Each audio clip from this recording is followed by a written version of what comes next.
All right. Well, welcome so much, Dana. It is so good to have you here. People have been Mhm. asking for me to interview you and ask you a bunch of questions. So tell me or tell everybody all about you and where you're from and your whole deal, just in case they don't know. I am a decluttering expert, but it took me a long time to say that. And if you would have told me 15 years ago that I would call myself that, I would have laughed in your face and said you were bananas. I started out, I just wanted to be a writer. And so I started writing on a blog, what I thought was a temporary blog, trying to get my own house under control because my house was a disaster. And I was trying to get my house figured out so I could, feel justified and free up the time to actually write about things I felt qualified to write about. And here we are 14 years later, and this is what I write and teach for a living because I learned that the struggles that I experienced, the bewilderment over the state of my home, that I was not the only person that felt that way. I had thought I was the only person out there because it looked like this was easy for the rest of the entire world and that I was the only one who struggled the way that I did. So I it took me for a long time. I was just working on my own house, writing about what I was doing online.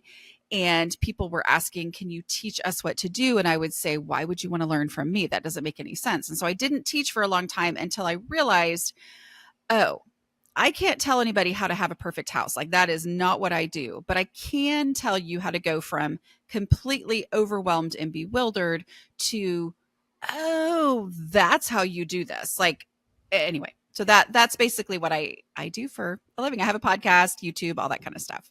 That's awesome. And you've written a couple of books. I have. Yeah, I have 3 books out at this time. I just turned in my manuscript for my next book, and that's the beginning of a 4-book contract. So I started all this because I wanted to be a writer, and that is the primary thing that I do is write books.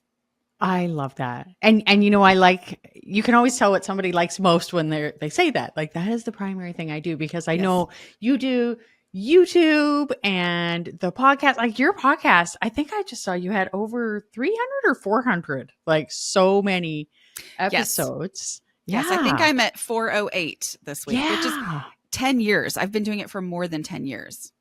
Yes. Like That before is podcasts were really even a thing that much, yeah. So, Yeah, that is amazing. I love that. So before you started decluttering, what mhm. sort of was it that really tipped the scales for you and just made you say like, I got to do something about this? So really it was that I wanted to be a writer. I found out what blogs were and Mm. I thought, okay, that's an easy entry way to start doing this thing I want to do. But my house weighed on me because I couldn't function in it. I also wanted to write about things like motherhood, which at the time I thought that was, original. You know what I mean? Like, I mean, I know that we're in a different place in history now, and that is something that, a lot of people write about, but that's what I wanted to write about. And I couldn't because I felt like even if I write things that are good and true about this thing I'm passionate about, I would live in fear that someone would find out what my house looked like. And I would fear that if they found out, they would throw out all the good and true things that I had said because good or bad, right or wrong, there is this, it's like your house feels like your report card, right? As a Mhm. mom. So Yeah. I was failing. I had always, always, always struggled with my house. And when I say struggled, I don't just mean, oh, it was messy, more often than I wanted. No, I mean, it was like I was embarrassed to open my front door. I would put off letting people inside. I would host events, but it would take me 2 weeks to get ready, right? Like I would have to declutter first, which at the time was just shoving everything in the primary bedroom so I could lock the door, right?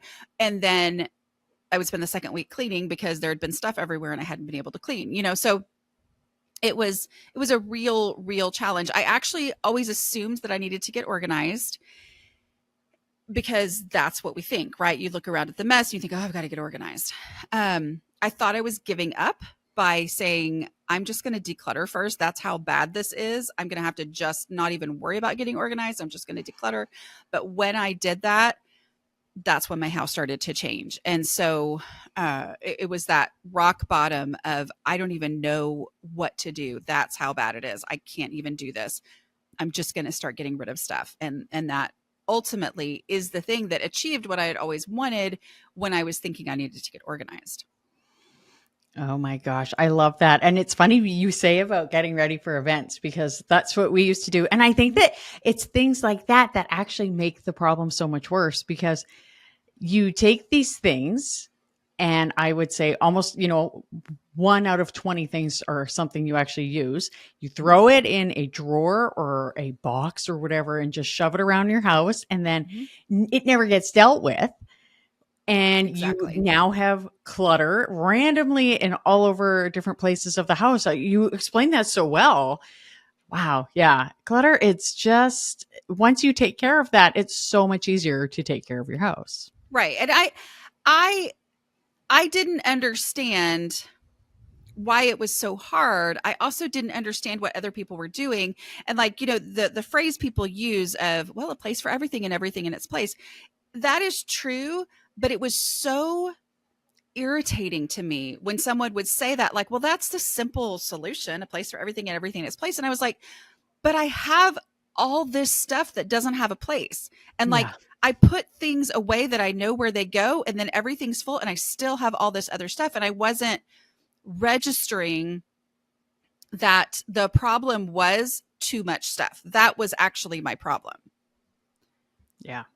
Oh, absolutely. And don't you think it's because you and I were a similar age, that we grew up in an era where it was just all about getting more and more stuff in abundance, like the 80s, and going into the 90s, like minimalism, decluttering didn't even exist, really.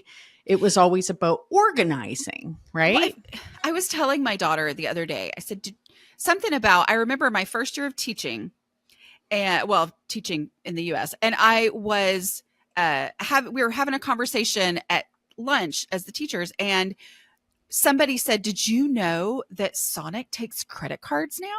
And we were all like, what? And my daughter was like, what are you talking about? And I was like, grocery stores didn't take credit cards. Yeah. Fast food didn't take credit cards. Like, it was just not a thing. And so this credit card, immediate access, there's no need to wait. That just means that it's like, oh, I want something, I can get it. Like, instead of building up, and my issue was not even credit cards, because we tried to stay away from those. My issue was garage sales, right? Like, but I think it was because of that mentality of, wow, all these other people are getting all the stuff that they need for their house and they make it look amazing. And, oh, I've got the solution. I'm going to go to garage sales and get it for pennies on the dollar. And I would just bring in and bring in and bring in without ever thinking, oh, this is actually the reason that it looks so bad, is because I have more stuff than I can possibly have spaces for or handle. Yeah. It's funny because my grandma, maybe like 5 years ago, she actually, I didn't even know you could still do this, but she actually put a duvet comforter set on layaway at a store. And that's what people used to do. And really, if you think about it, that is actually how we should plan to buy things. I think Yes. it's like, once people start to think, okay, I'm going to declutter, like a big part of it is like what we're bringing into the house and how we're bringing it in. And you make a good point about the credit cards. It's so easy to bring things in, which, can create a financial issue in and of itself, but also, whenever I buy anything, I just bought one of those Ninja Creamy ice cream things. Mhm. And I was like, I know exactly where I'm putting it. Although I'm going to be honest with you, we have barely used it, but I'm going to see if it makes it in summer. But if not, it's gone. But I was like, where's this going to go? This is an appliance. But so I wasn't like that before. It was just like buy it and find a spot. And then a bunch of things were all over the counter and Yes. in boxes and this and that. And yeah, like, times have changed so much. It used to be you planned for everything. Right. I have friends that got married at the same time that my husband and I got married. And I had lived overseas for a couple of years before we got married. And so my stuff was in a storage unit. My husband was already established in an apartment when we got married. Then we got a lot of wedding gifts. And so we had all this stuff. And I had this mentality of, well, I don't know, because we're not in our final home. I don't know what I'm going to need. So I might as well keep it all. So we had wasn't really a 2-bedroom apartment, but it was like called a 1-bedroom and a study. And that study was stacked to the ceiling with boxes of stuff that I was just like, well, I don't know yet. I don't know yet what I need. So I'm going to have it. Well, these friends who got married at the same time, I remember going to their house and laying on the floor because they didn't have a couch yet. And then like when they got a couch, it was a very purposeful decision of, we found the exact couch that we want and we're going to get this. So it was just such a bizarre thing to me at the time. I was like, but don't you need this? And don't you need this? And don't you need this? And I'm like, well, we'll get it eventually. And looking back, I think we were perfectly fine sitting on the floor. Now I'm 50 now and I wouldn't want to, but at the time I could totally, you know what I mean? Like it was fine. And looking at how they've built their house, as opposed to, I had to get rid of so much stuff to get my house to, where I wanted it to be.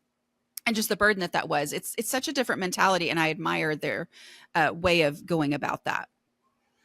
Yeah, that's unique. I feel like a lot of the younger generation right now, generations, maybe the millennials or the younger millennials and even younger than that, they seem less, I feel like there was just a coming out of the era of, like I really feel like the 80s was just all about just like consumption, right? Yeah. So your friend was unique.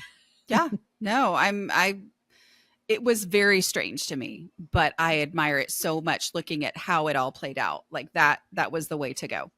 Yeah, I love that. So you have such a great many great strategies, and people absolutely love them.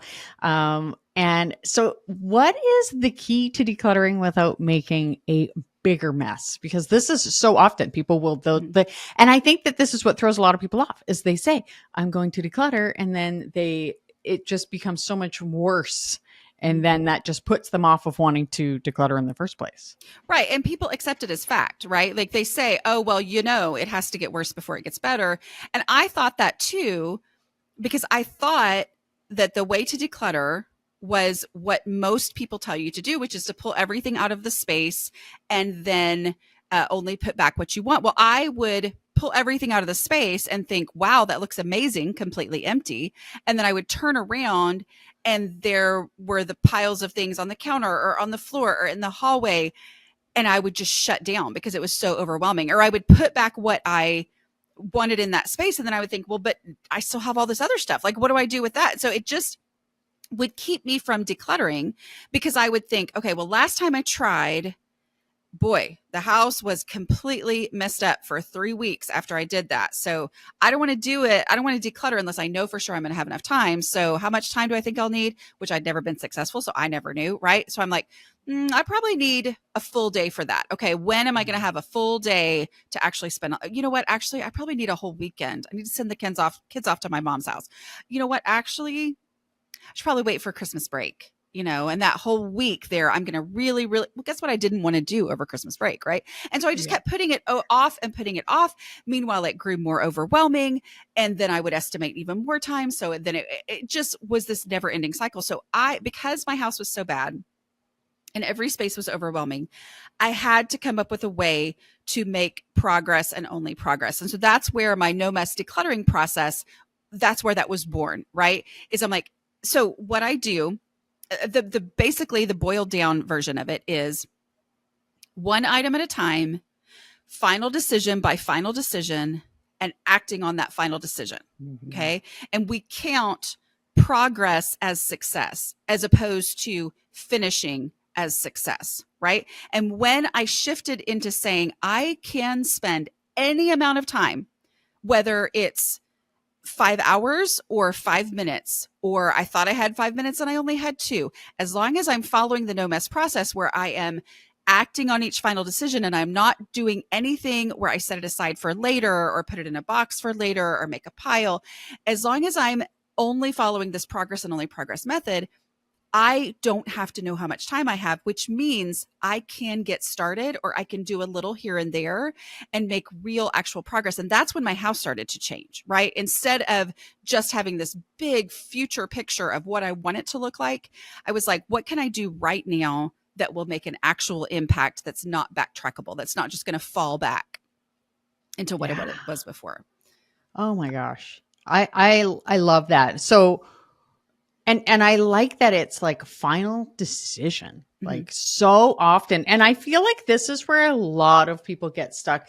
And not just final decision, but like trying to make a decision relatively quickly, because some people they really hum and haw and then they're like, okay, like I can't move on, and they're spending like 10 minutes trying to decide what to do, and then they end up keeping it. Right. Which is so it can be overwhelming for someone who's like, I can't make final decisions, right? But the Yeah. process leads you through that. So there's 5 steps, and the first 3 steps are literally decision free. Okay. So it's like just taking action on the things that are obvious that you already know. It's the trash, get the trash out of there, move the easy stuff out, which is stuff that does have a home somewhere else. Go take it there now. And, go ahead and pull out anything that's an obvious donation that you don't have to think about. So trash, sometimes people say, oh, well, I don't know what's trash. I'm like, well, then that's not what we're talking about. We're talking about actual decision free. Oh yeah, of course. Even, no, like you're not angsty over it, right? And so we make progress with those first 3 steps, which builds some momentum and makes the space have less in it and be less overwhelming. And then we move into the actual decision steps. But even those, my decluttering questions, my first one is, if I needed this item, where would I look for it first? I am not asking myself how I feel about it. I'm not asking myself to predict the future about when I might need it, or I'm not asking myself if it's valuable or does it mean something. I'm literally asking, where would I look for this first? There's no emotions there, right? It is instinct based. And then I take it to that space and I acknowledge, is there room for it here? Is there a place for it? If there's not, then am I willing to get rid of something else in here in order to make the space for it? And then it becomes I'm not asking, does this mechanical pencil have value? I'm asking, is there room for this mechanical pencil in the place where I would look for it? Oh, no, there's not, because there's 14 other mechanical pencils in there. Or there are, 60 half, broken pencils. And I realize, oh, actually, I do love a mechanical pencil. I'm going to get rid of that for this. So it's just all based in facts and reality, where it keeps my brain from spinning out, right? Because that was me. I saw the value in everything, every broken pencil, every broken crayon, I'm like, well, I could do something with that, Yes. So that was what had gotten me into that situation, is that I saw the value in things. I saw what could be done, but then I had so much stuff that I wasn't doing any of the stuff, right? Because it was overwhelming and I didn't have the space to do it. So Yeah, absolutely. And so how do you get started decluttering when you're just completely overwhelmed? yeah, you acknowledge that every bit of progress is progress. Okay. The goal here is to have less in the space when I stop than I did when I started. And I'm going to count that as decluttering success. And so we start with the trash, meaning trash or recycling, either one. Okay. But I say trash because for a lot of people, recycling and this idealistic idea of what they're going to do with the stuff is the thing that makes it just sit in their house. Right. And so if you have an established recycling routine, then use that. Right. But I'm going to say trash because if you don't have an established recycling routine, you need to stick it in the trash, right? And I'm saying this for myself, right? Like I know this because this is what I had to get through too. So you grab a black trash bag or whatever you have, but ideally it's a black trash bag because then you can't see what you just put inside of it and the people in your house can't see what you just put inside of it, right? So you just start throwing away trash in the most visible space in your house, okay? This is the space that guests would see, that your family's going to see, because it's so tempting to be like, I'm going to declutter. I'm going to go to that bizarre little cabinet back there in the back of the house. And if you work all day on that and you're really proud of what you've done, but the people in your house are like, we don't see any difference, or the doorbell rings and you're still embarrassed to open it, it will drain all that decluttering energy. But if you work in a visible space, you're going to see it, your family's going to see it, and you're going to increase your decluttering energy and keep you going. So we just throw away trash. And the thing about throwing away trash is there's always trash, right? Like there are people who are like, I can't believe she says throw away trash. I mean, who has trash? Why don't they just throw it? There's always trash, right? Yeah. Even if you're convinced that you are the one who doesn't have any trash, and you very well may be, right? I don't know your house, but you do have trash. But we do. Even if you are convinced you don't, you still look for trash because there is no emotion needed to look for trash. You are not making any decisions. It is literally the easiest of the easy stuff. Mm-hmm. So look for trash, if only to prove there's no trash. And it gives you that way to get started. And getting started is the hardest part, right? Is that decluttering paralysis that a lot of us have felt when we just feel like we can't even move. We can't. So just look for trash. It's permission to do that. And as you're doing that, you're no longer looking at it as a pile or a mass of stuff. You are looking at individual items as you look for trash. And now, because you've looked at individual items, your brain is starting to adjust to what's actually in this space. So then you're more ready to move to the next step, where when you're just thinking, this is a big pile of stuff, I know there's important stuff in there, or there's stuff that's going to rip my heart out to have to make a decision about. It feels like it's an entire pile of overwhelming stuff, right? But when you're looking for trash and you look at individual items, your brain realizes, oh, it's not all overwhelming. Like it just starts to adjust, and then you're ready to keep moving on from there. Yeah, absolutely. Yeah. And you know, you make such a good point about the recycling thing, because I'm a nurse and I was just working the other day, and the amount of waste is like, people have no idea how much waste goes into healthcare. And it's like, yes, sometimes, I mean, as far as like how things in a perfect world, yes, everything that went to the recycling got recycled, but not everything does. And yes, there are times where we have to just say, like, put it in the garbage. And go on. Yeah, the reality is that most people who struggle with clutter are idealists, right? I'm not saying not all idealists struggle with clutter, but most people who struggle with clutter are idealists, right? And we want to do the right thing. We want to do the very best thing in the very best way, hence all the stuff, right? And hence all the not getting rid of the stuff, because I'm like, oh, but I gotta do that. And I gotta, before I can do that, I gotta figure out how to do that. And I gotta figure out what the very best way is, you know, and so then it becomes overwhelming and we're stuck. Where if you will go ahead and get it out in the less than ideal way, but the most accessible, easy to do way for you, then you get your house down below your clutter threshold, which is one of those words I made up, which is the point at which you personally can keep your house under control easily. Okay. So it's the point that you can handle your house. And once you get your house under that, then it's amazing how your bandwidth increases. And then you can do the more idealistic thing, right? Like maybe you have to drive your cardboard 6 miles away to a place that recycles cardboard. Well, the ability to do that is going to be, it's going to be so much easier for you once you have gotten your house under control. So you may have to throw away to get it to that point where then you can do the things that you really want to do. But as long as you're just stuck because it's all too overwhelming, that's the bad situation that we end up in. Yeah. And then people end up living with clutter around them in their one and only life. Like, yes, we live once. And like, what do you feel like is sort of like the biggest, what bothers you the most about people living with clutter? And not in a like, I think you should do this and this and this in life, but what kind of breaks your heart with regards to it? Well, I just want to be clear. This will always be a struggle for me, right? Mm-hmm. Like I'm not a minimalist, right? Like I'm just let me get it down to where I can handle it. That's where I can focus.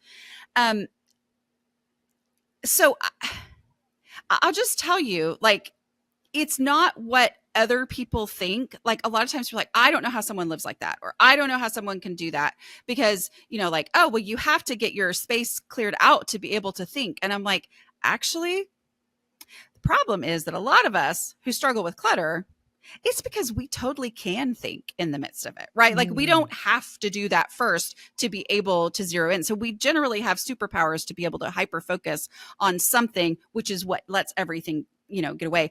I think the thing that I so passionately want people to understand, which was what surprised me so much, was how much I was better able to do the things I was wanting to do when I brought all that clutter in. I could actually do those things when I let go of the things that didn't fit in my space, right? Like, so I had brought all these things in for the crafty and creative and, idealistic person I wanted to be, but because there was so much, I couldn't actually be that person.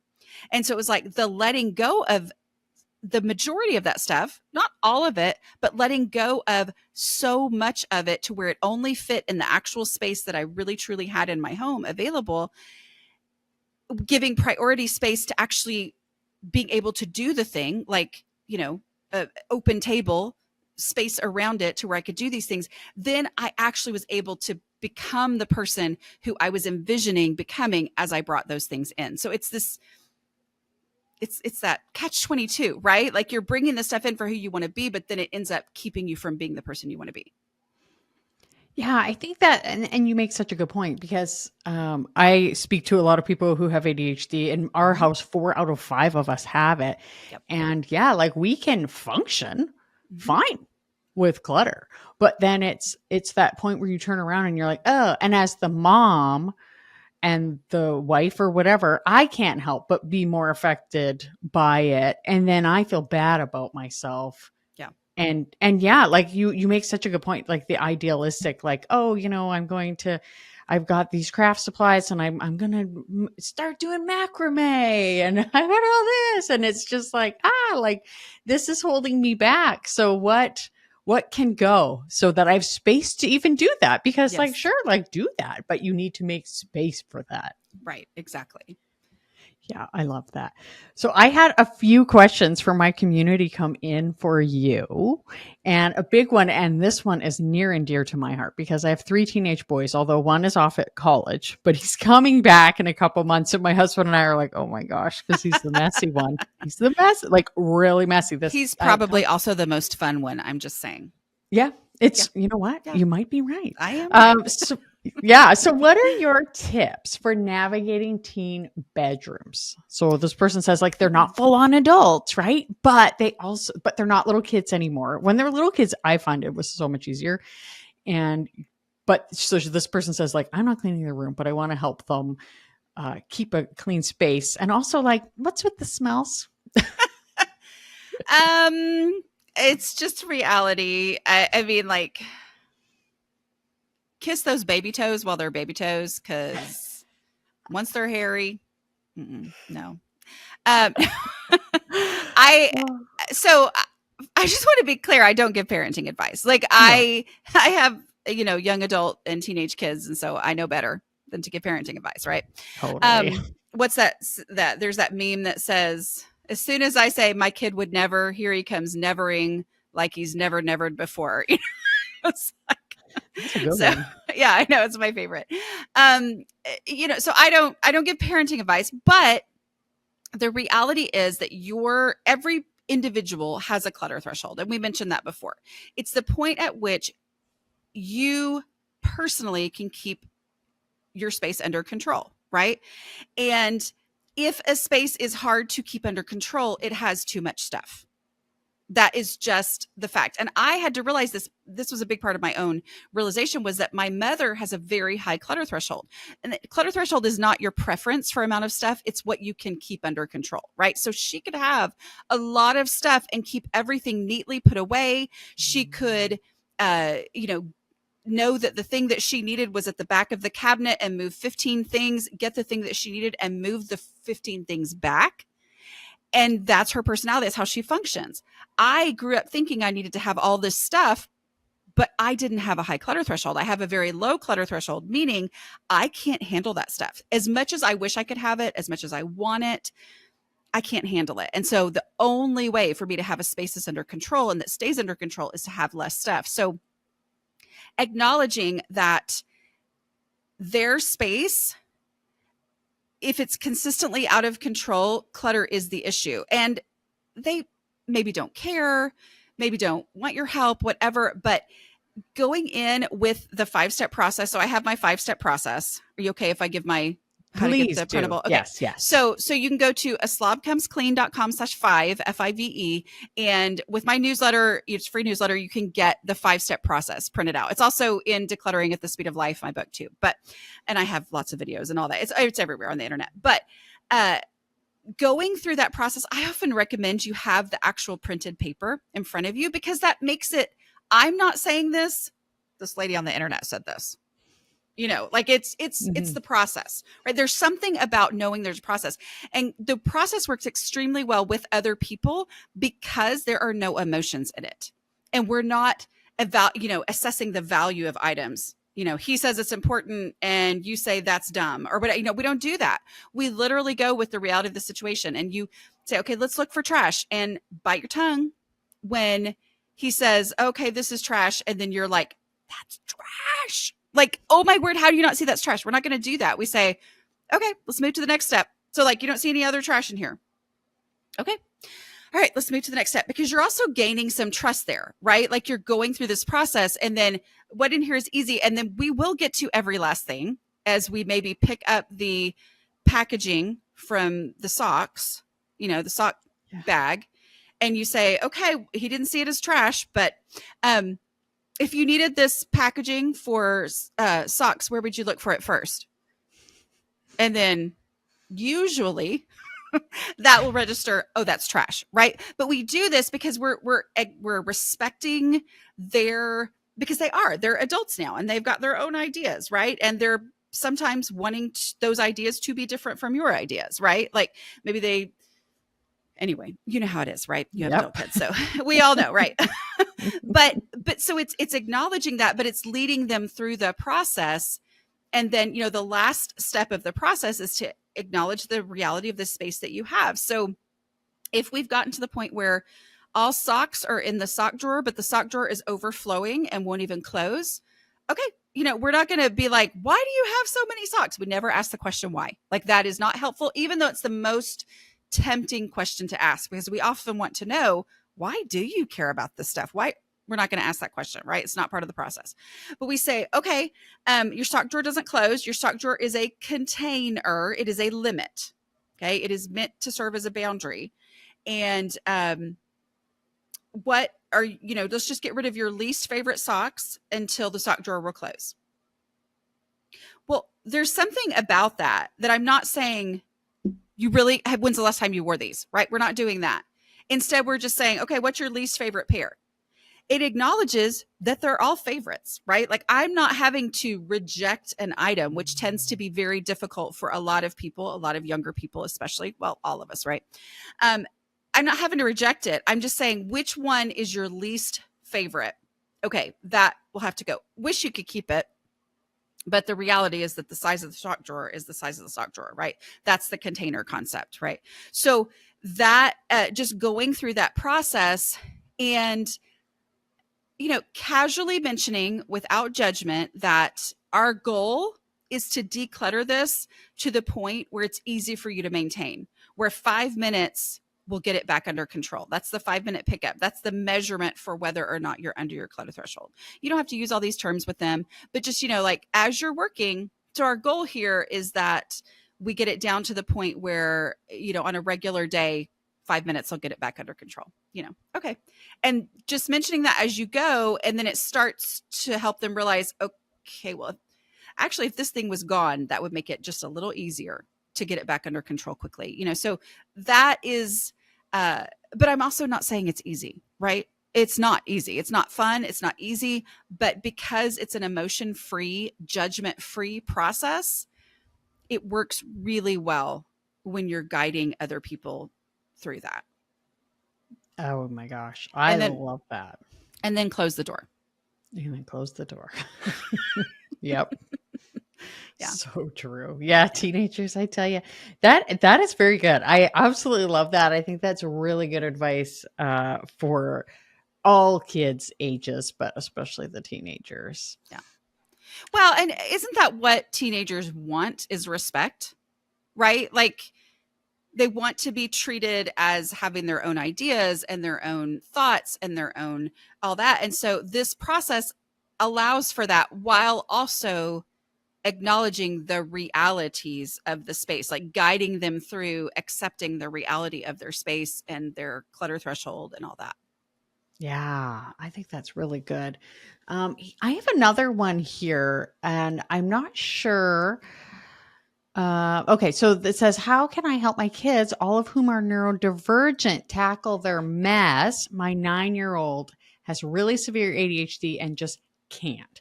Yeah. Even when I help her, it's tears and breakdown because she's so overwhelmed. I follow Dana's steps, starting with picking up garbage, but even that causes issues because everything is her favorite. Yeah. I dread introducing the container concept. And I think your answer before is helpful too. Yeah. I mean, it's really the same answer. The other thing too is, don't forget what we said at the beginning of that, which is she gets to identify garbage. Yeah. And you moving on to the next step, instead of arguing pieces of garbage or pointing out garbage, it is painful as the mom. But because we're going to get all the way through the process, let's say we get to the very end, and you have picked up actual garbage and said, where would you look for this first? And she said, I would look for it in that bucket over there with my Barbies. Okay. So you take the garbage there now, take it there now, and you just say, okay, so which Barbie are you going to get rid of so that we have room for this garbage? Like we play the whole thing out and let them make that decision, and it will generally help. And here's the thing. I have been diagnosed by many people on the internet with ADHD, but I've never actually been diagnosed. And I don't know, it never affected me in school. So I don't, it wasn't something I needed to be diagnosed with at that point. Yeah. But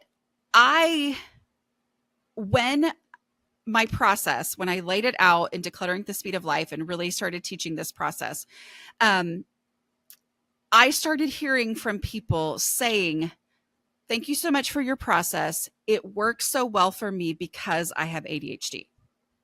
Okay.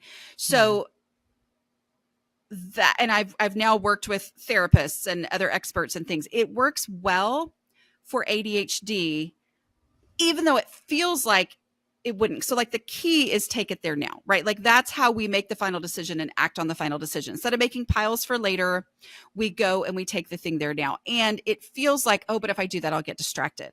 And yet when I have done a survey of, people who have ADHD, have been actually diagnosed and follow the process, I asked what's the number one game changer strategy for you that works well for you because you have ADHD? They all said, take it there now is the thing, because it's not setting it aside to do later, because then that's something weighing on my mind, right? It's something I haven't finished. I take it there now, and that acknowledges the fact that I am distractible, but that thing is in its final home. And when I get distracted, I don't have 5 other things that I was supposed to have done before I could finish. Right. And so it is the thing. So really following that. And then this container concept, remember that she's already familiar with my methods, I can tell. Right. Yeah. Okay. So you don't explain the container concept. We're not going to explain to her this before. We say, I have a new bucket that I got for your Barbies. Okay. We're going to put your Barbies in there. Put your favorite ones in there first. And then whatever doesn't fit, that's what we'll have to get rid of. But yeah, put your favorite ones in there first. That's fun. And I hear from people all the time who are like, I was convinced it wouldn't work with my kids. I can't believe how well it works, because you're saying, I am not going to argue with you over this Barbie has been drawn on, or this Barbie's hair looks terrible, or you cut this Barbie's hair, or this Barbie, whatever. Instead, is saying whatever you like, great, it's yours, right? But we can't keep it all and it stay under control. We don't have to say all this. We just say, here's a space. I'm acknowledging that you have stuff you love. And that action of putting things in there, putting her favorite ones in there first, it strangely just naturally sorts out the things that aren't as favorite. And it is, I think that the hesitation people have is this idea that the container concept means I'm going to fill the container completely and then have to make decisions about what needs to go when I have something else that needs to fit in the container, right? And in reality, just knowing that there's a limit before you get started makes everything look different. And it's very rare that you fill the container completely and then start making decisions. Generally, it's like, okay, what deserves space in the container? Let's put our favorite ones in first. Okay. And then it's not even full and you're done, right? Because you've already just naturally sorted those things out without the emotions of that. So I just encourage you to try the process. Try the process from the beginning, knowing that we're never going to ask why, and we're never, we're going to let these be her decisions. What is trash is up to her. Okay. We will actually ask the questions about the trash if we need to when we get there.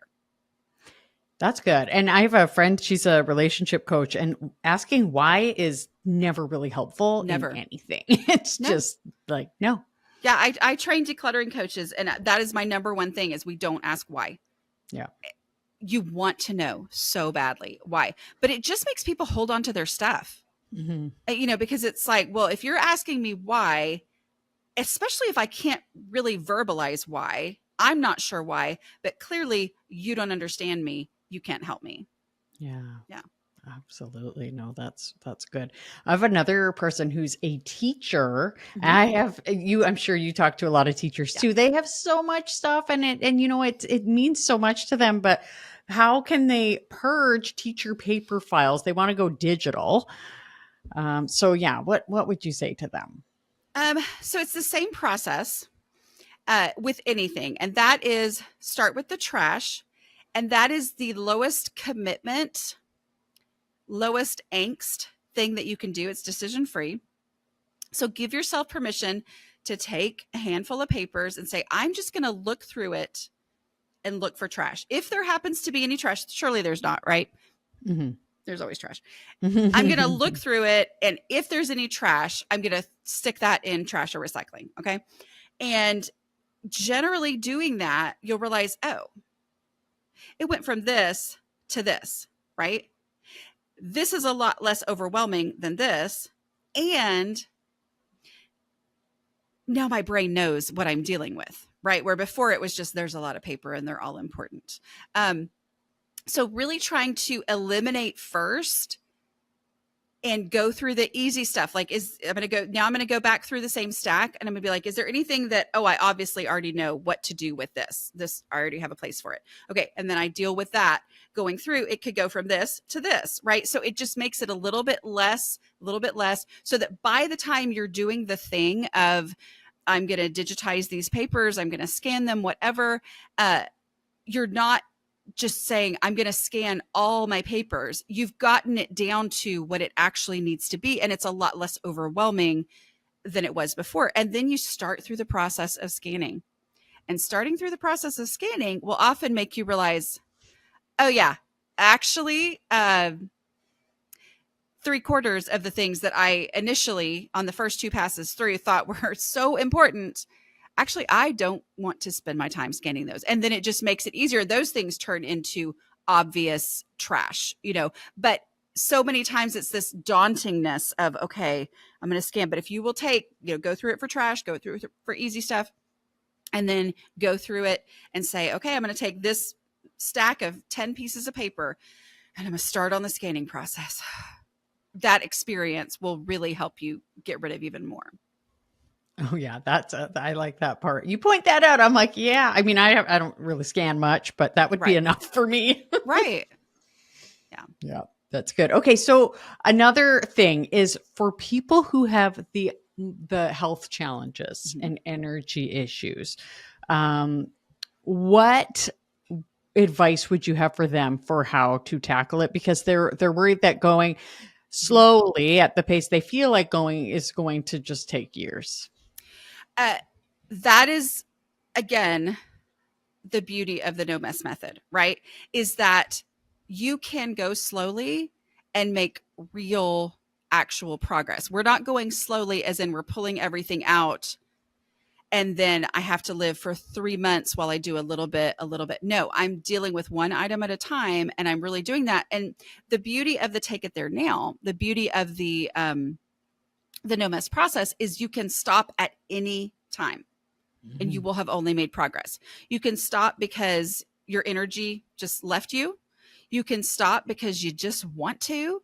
You can stop because life happens and you didn't mean to stop, but then, oh, wait, I just got distracted from that, And so again, I don't want to be the person who's like, oh, you can do it. I'm just saying that I get emails all the time from people who say the no mess process works for me because I have physical energy limitations or mobility limitations. And so the other thing to remember, I did a session with somebody. It's on YouTube a couple months ago. And she was in this situation. She had the physical limitation. She had no energy to get up and move around. And so we only did what she could do while she was sitting there. But everything we did completely, right? So we just kept looking for trash. We just kept looking for the things that she could put away in their final home without getting up from the table and moving around. Okay. So we just did that and she made huge progress. And it's that change in mentality from what's the point of starting if I'm not going to finish? Oh, there's a big point in starting. Like it's going to make it so much better. And you can make so much progress without having to move around. But even if you do get up and take something to the place where you would look for it first, you can just be done at that point and then you make real actual progress. And I hear from a lot of people who just say that the value of taking it there now and like it no longer being a thing to be done, it's already finished and it's completed. The value of going ahead and taking it there now, even though, yes, I had to use up my physical energy to do that, the benefit of that is incredible because it's done, it's finished. I don't have to think about it. I completed small things, and completing small things slowly is so much more effective than half doing lots of things and then running out of energy.